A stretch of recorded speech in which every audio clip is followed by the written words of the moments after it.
Is it? Do you see it?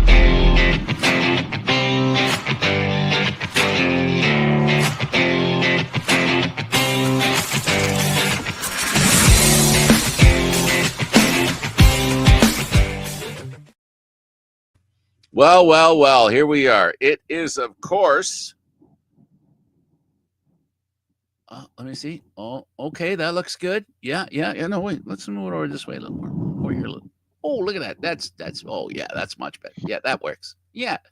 I don't know. What do you think? That is that. It's like when you and your wife are deciding if the paintings are level in the living room. It all depends on whose eyes are cockeyed more. And it depends on whether the ceiling or the floor is level. Exactly. So sometimes you can't even use a level to do stuff like that. And now I see the problem here. I'm hitting it. There. Okay, sorry. Oops.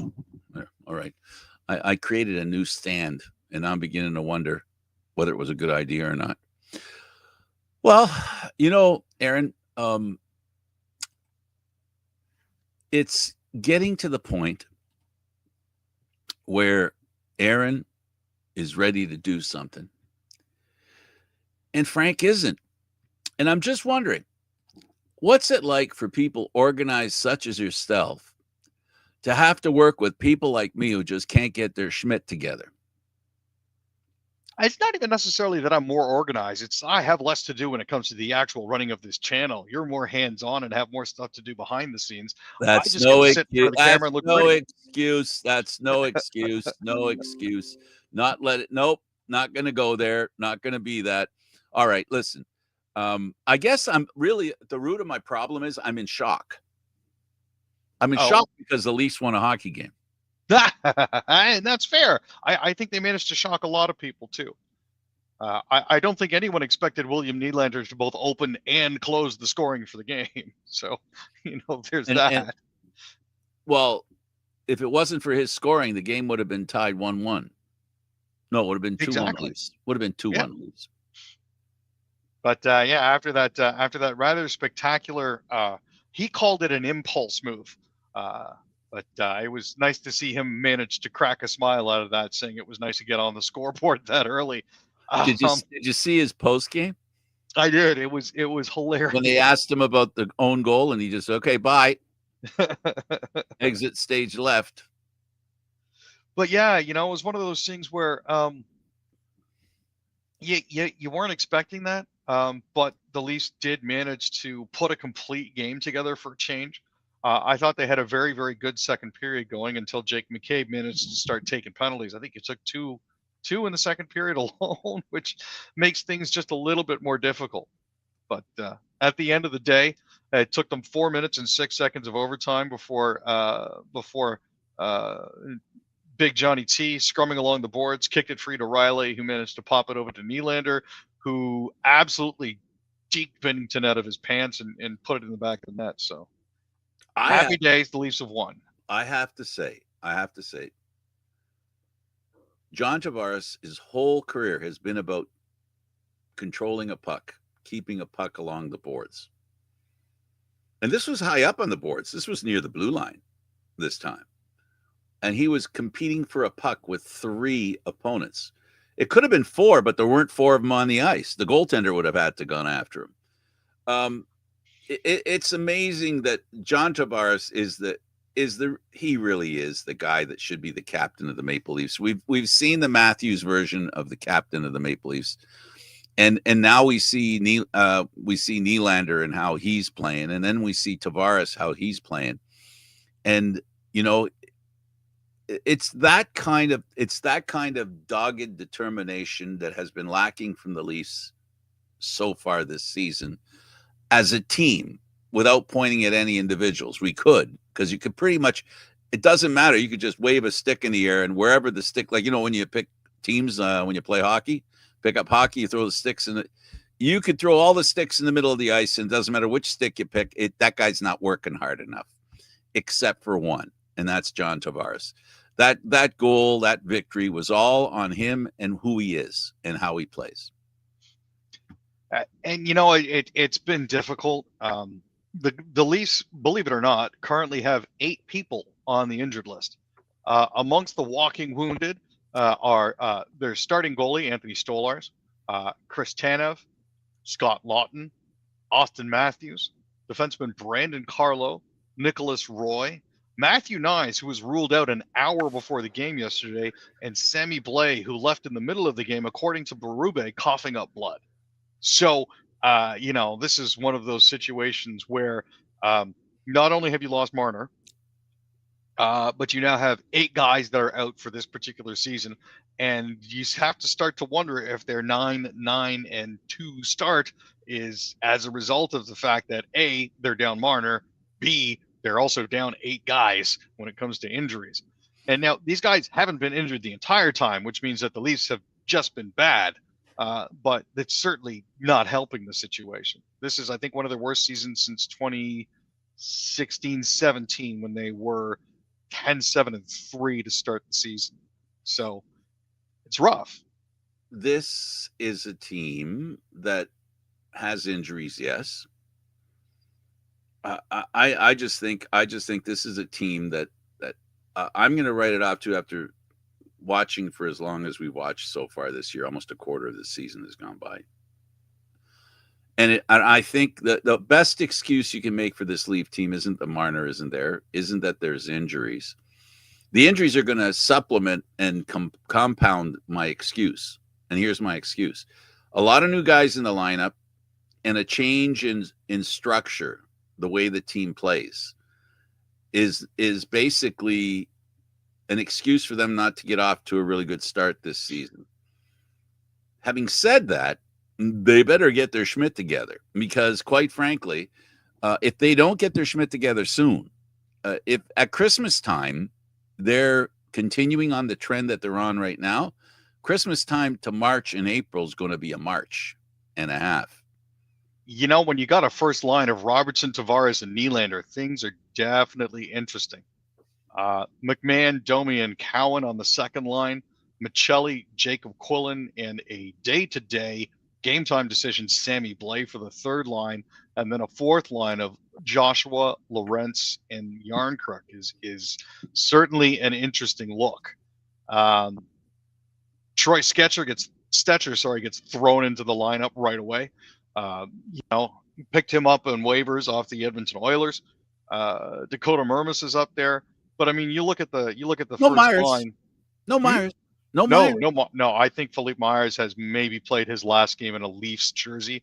He may continue to play in a Marlies jersey, but I can't see him playing in a Leafs jersey anytime soon. Unfortunately, he seems to have played his way off the team, which sucks. As far as players returning, Nyes is basically day to day. Their number one defenseman won't be back before Saturday.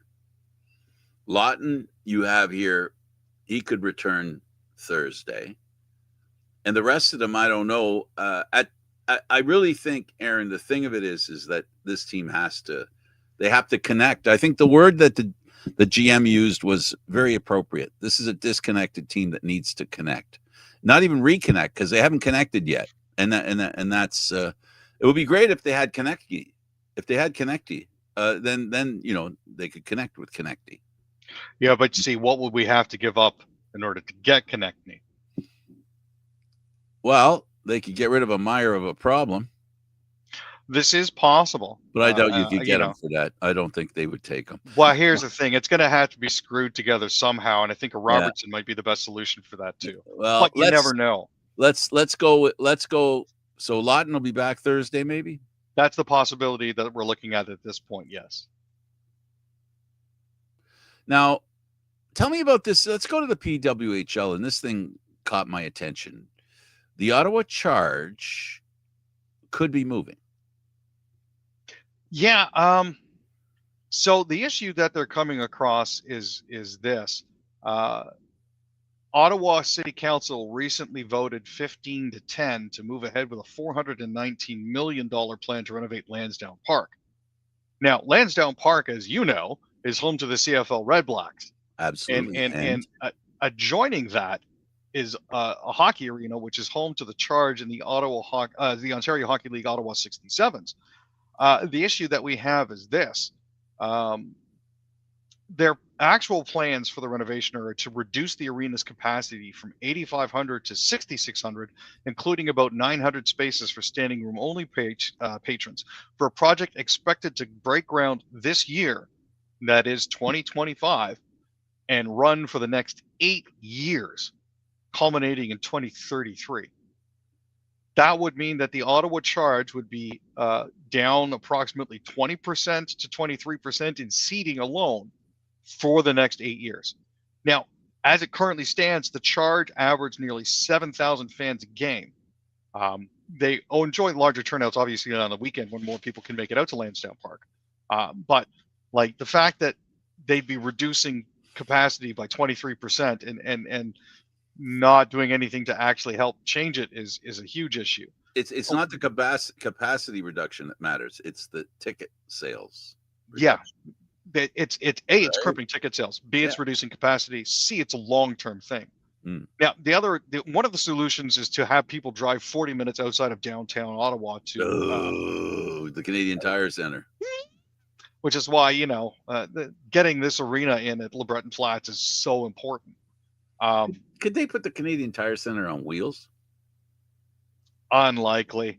No. As much as we like to joke that they're more than just tires, unfortunately, in this case, it's just a little too much for them to move. Yeah, and that's really a huge problem. Because the Ottawa Senators are going to get a new arena, and that one there, is it going to be a mausoleum? Is it going to be able to be used? And if so, how is it going to be used? That this is the thing. I don't know what they have what plans they have for it, but I guess the Ottawa Senators and the Charge playing in the same arena. I guess the Charge can't afford the Charge to play there. Maybe it's honestly not unreasonable to expect that rent for that would be too much of a charge for Ottawa to bear.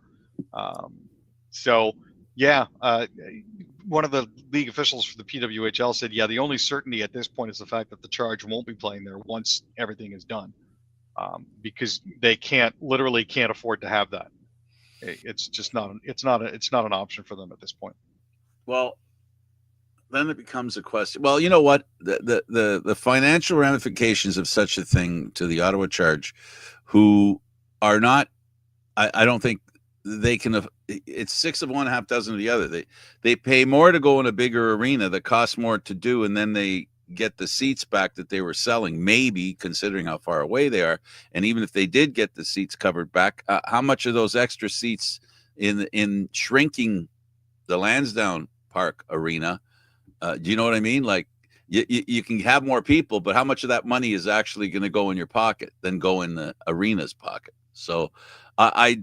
This is something that Toronto has dealt with, and that's why the Coca-Cola Center is so important and significant, because I don't think. Well, you can tell me. I don't think the AHL Toronto team can afford to play their games, in the Bank of Nova Scotia arena. No, unfortunately, Bank Arena. Playing at SBA isn't an option for the Marlies because they aren't nearly as popular enough. We've said it before here. This isn't a hockey town. It's a Maple Leafs town. If it doesn't say Maple Leafs on it, then people aren't going to go. The unfortunate thing is, while the Marlies have been a decent farm team for the Maple Leafs, and they are located really close, weekday games, you're averaging about 3,500 to 4,200 in attendance. That arena holds 8,800. It looks really empty. Even with the 3 sections at the end that have been bought out by the IBEW and QP and whatnot, it's still, there's massive chunks of real estate that aren't filled. Weekend games are a lot better. You're averaging about 6,000 fans, so it does appear a lot more full and is a lot noisier, but they're not the Leafs, and they never will be the Leafs, so that's the issue. And it definitely is the issue. All right, let's talk about Toronto's Jessie Comfort, and is she ready for a breakout season, or is this just talk? She's really excited to get the season started. she enters the 25-26 season riding a steady, undeniable upwards trajectory. Her rookie year in the PWHL was 24 games, 5 points, sheltered usage, heavy defensive responsibilities, and a crash course in pro hockey. Last season, she had 9 goals and 18 points in 30 games. This year, she's seriously looking to take advantage of the fact that she's had access to skate with Patrick Kane, Christian Dvorak, Connor Murphy, and a few others. She trains with Detroit Red Wings and Chicago Blackhawks players. She trains with the boys. You know, Toronto took a big leap in trusting her and signing her for what they did, and she's actually projected to be on Toronto's second line this year with Blair Turnbull and Maggie Connors. So you know what? That and her playing with the Olympics in 2026 and her selection to the national team for the World Championships means that she's taken all the right steps in order to make sure that she's ready for an absolutely huge breakout year. And I'm very much looking forward to it. And you should. Let's talk about the Raptors. Hey, Aaron, this team's looking pretty good. You know, Brandon Ingram had 27 points. Emmanuel quickly. Good. He looks fantastic. He looks really, and you know, you're watching this guy play, and you go, "Oh my goodness, what did they end up with? Good move. Oh my goodness." And everybody was like, "Oh, why we get this guy?" And it's like, no, it's not why did we get this guy? It's, oh my God, we got this guy. You know, Emmanuel quickly had his first double-double of the season. Con Neppel had 24 points for Charlotte, but they've dropped 3 in a row now. They're now 4-10. LaMelo Ball had 20 points with 8 assists. Scotty Barnes had a massive steal in the last 1 minute and 30 seconds to tie the game at 108 and 108. Then LaMelo Ball went up, quickly blocked it. He and Ingram worked to give and go, and bam, RJ Barrett put it down with 18.4 seconds to go. They managed to get a block in the final half a second to play. Charlotte, unfortunately, had a really turnover-filled second quarter. They had as many turnovers as they had three-pointers, so that tells you something there. And as it currently stands, Toronto is now sitting third in the Eastern Conference. They are currently sitting first of their division in front of the New York Knicks at 9-5. So we're sitting pretty for the time being. Just got to make sure that we get a few more wins under the belt. You got to like what they're doing. Good work on the Raptors.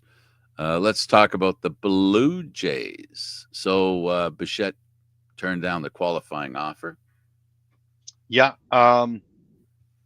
This year, Bichette was amongst 9 players to decline qualifying offers from teams.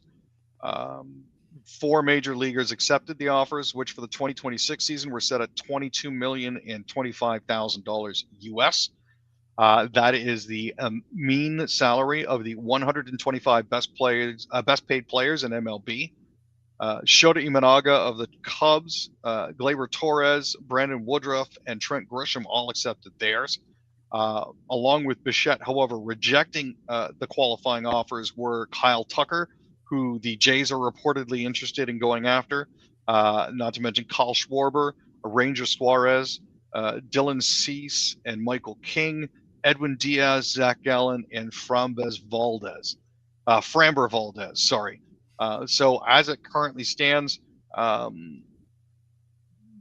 it looks like Bo's looking to get more than that $22,025,000 and potentially test free agency, or see if the Toronto's going to sweeten the pot. So we'll have to see where this ends up. We'll definitely be keeping an eye on this as it develops. Yes, we will. Okay, let's go over to the hockey. And Dobesh, who had a really good start to the season for Montreal, lost another one, but this time it wasn't. Well, I don't think it's ever been his fault. He's been a great goaltender. He's been a great find for Montreal. He definitely has. The unfortunate thing is they've lost 3 games in a row at home. They were hoping to get back on the right side of the ledger against CBJ, but unfortunately they're dealing with injuries right now to Caden Gooley, Patrick Laine, Alex Newhook, and Kirby Dock. So Martin St. Louis had to switch his lines up, but unfortunately things didn't quite go according to plan. They now lost 4 games in a row. It was a 4-3 shootout defeat. Now, unfortunately, chemistry doesn't happen overnight. So, Zachary Bolduc was playing alongside Nick Suzuki and Cole Caulfield. Didn't quite work because they haven't played together enough. Yuri Slepkowski was with Oliver Kapanen and Ivan Demidov.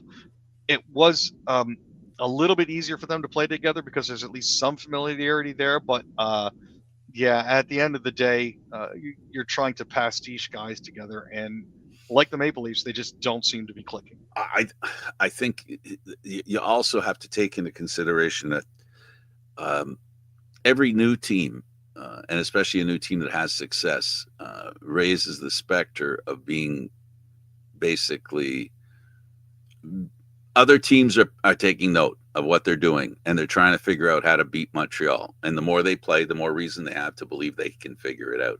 And the other teams have figured it out. So now what happens is Montreal's got to make some changes and get back to being in charge of the game instead of following it. And I'll tell you, they've got so much talent on that team.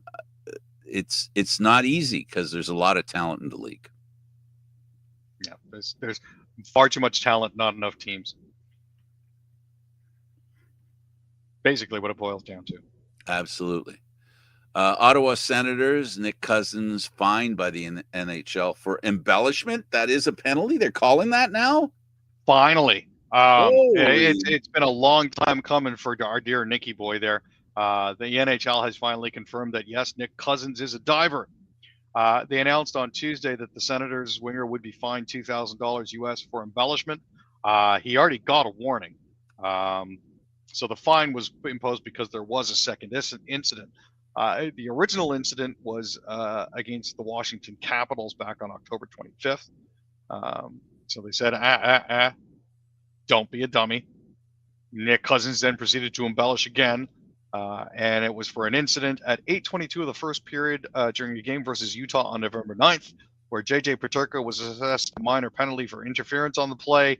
And if Nick Cousins had props, I'm pretty sure he would have been spouting blood from somewhere. It was just one of those, oh, come on, man. Like, we know you're doing it. It's got to catch up with him eventually. Well, there has to be that. There has to be a punishment for embellishment. So the Flyers trade for Senators prospect in a clear home run. Yeah, the Flyers are trying to rebuild. They traded their own veteran defenseman Dennis Gilbert to the Ottawa Senators for Maxence Gannett. Gilbert now is 29. He's a career tweener and journeyman who's played a total of about 111 games, 112 games across 7 seasons. He was playing behind Noah Juleson, Igor Zamula, and Adam Ginning. You may not have heard of them because they're not playing with the Flyers. They're down with the Lehigh Valley Phantoms.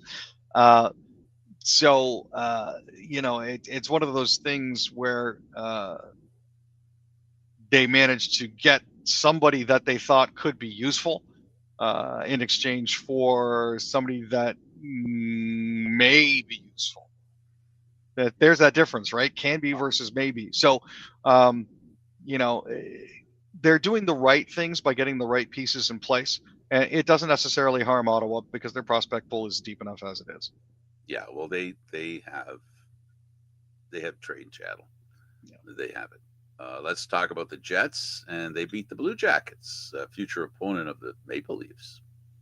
Yeah, so Miles Woods and Zach Werenski provided the only goals for Columbus, while Elvis Merzlikins could only stop 25 of 30 shots. Winnipeg won 5-2 yesterday. Now, the Blue Jackets didn't play terribly. They just didn't get timely saves. You look at the underlying stats, type that Winnipeg was ahead of Columbus in Corsi, Fenwick, and shots. But the Jackets had just as many scoring chances and high danger scoring chances as the Jets. They just couldn't finish. And CBJ actually had a higher expected goal share than the Jets did. Kirill Marchenko, in addition, had his 12-game point streak broken. Finished one off of the franchise record of 13. He was only credited with a single shot on goal. The Jackets are now 10-8-2 with 22 points. It was something that the Jets needed. They needed to make sure that they finally came out of it with something. And it's always nice when you stop another team's winning streak. Absolutely. The Flames, Connor Bedard scores 3 times, and the Blackhawks beat them. Yeah. As it currently stands, he added an empty netter with 40.7 seconds left. It was his second career hat trick after he scored 3 times on October 28th against Ottawa. Bedard has 7 goals in his last 6 games and 13 so far this season. He scored his 13th, for comparison purposes, in his 45th game of the season in January last year. So he's well ahead of pace.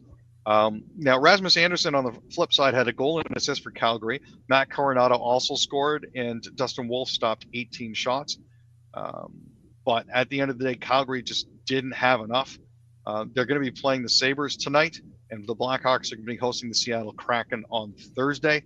We'll see if the Sabres can make up any ground on the Toronto Maple Leafs, who they're only 2 points behind at this point. We could very well be tied for last in the division by the end of tonight. Absolutely. Absolutely. There's something to look forward to. Ostlund scores twice as the Sabres beat the Oilers. I was going to say, speak of the devil. Speak of the this is I mean it's good for Buffalo that they're finally managing to put some wins together. Nobody likes to see a team get their butts kicked over and over and over again. Kevin Adams certainly could use it to help with his job.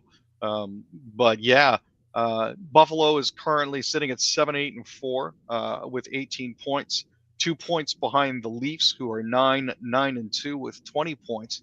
And Ostlund's power play goal at 19:03 of the first period, just to give you an impression of how bad the Oilers started. 57 seconds into the first period, that's when the scoring started.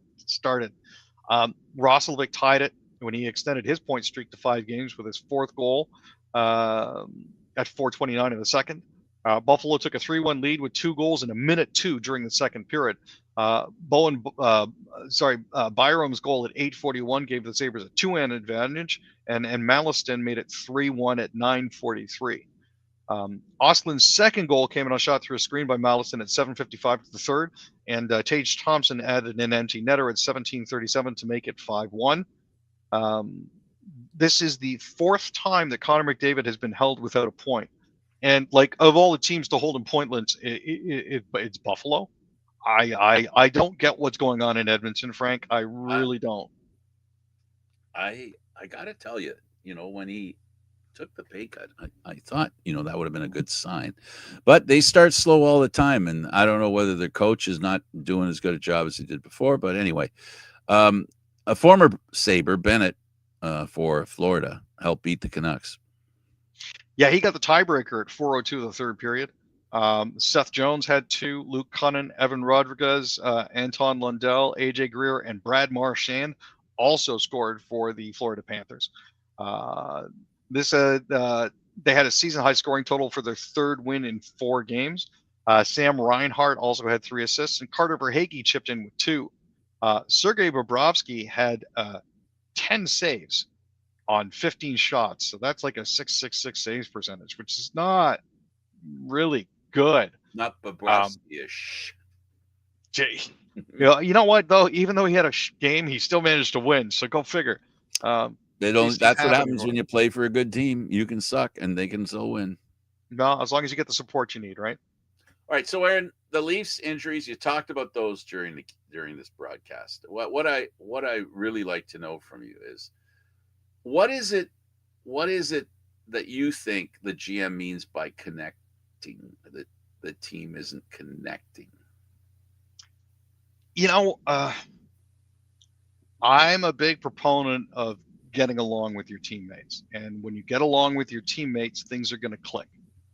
You're going to know where they're going to be. You get enough rotations and reps together in practice that you'll know where the other guys are on your line are going to be at any given time. I don't have the opportunity to see Maple Leafs practices. I have a day job. I can't get out there to see what it looks like or hear what it sounds like. But to me, it just sounds like these guys are missing each other.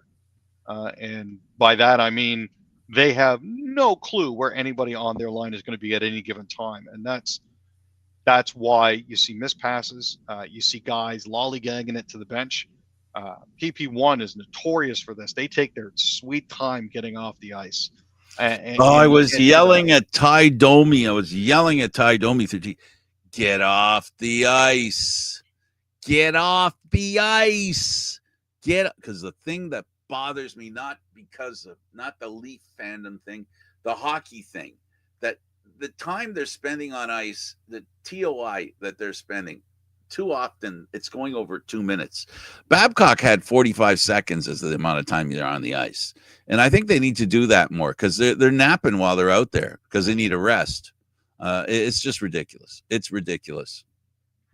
No, it really is. Honestly, the amount of time it takes you to get off the ice is time that you're not in the offensive zone or the time that you're not in the defensive zone.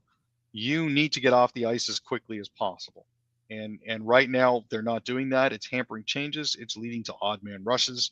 And in some cases, it's leading to too many men penalties because they're panicking over the fact that they haven't gotten off yet. Somebody else needs to get on. And it's not good. Well, I guess that's enough for now. We've got a game tomorrow. We'll see how they do. They need to string together a bunch of wins and start marching into the picture of the playoffs. They can't be sitting on the outside for long. They got to get in there and scuff up a few of the other teams with their game and also with their positioning in the standings. Thanks for doing this, Aaron. He's Aaron William Freeland. I'm Candid Frank Stanishi. Thank you for watching. We'll see you again next time on CFL